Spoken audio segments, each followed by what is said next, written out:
Hello everyone, in this video, I'll show you how to add a location in Google Maps, whether it's your own personal spot or a business like a restaurant or hotel that isn't listed on Google, you can easily add it. So, let's dive right in. To add a location, simply open Google Maps and find the spot you want to add.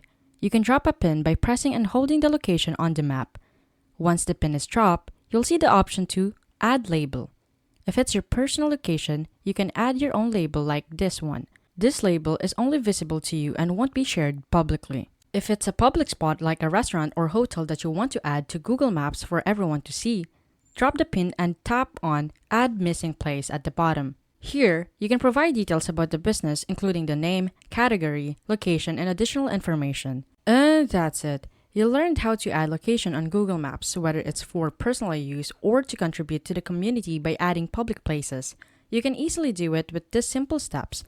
If you found this guide helpful, please don't forget to like, subscribe, and hit the notification bell for more updates. Until next time, see you in the next video.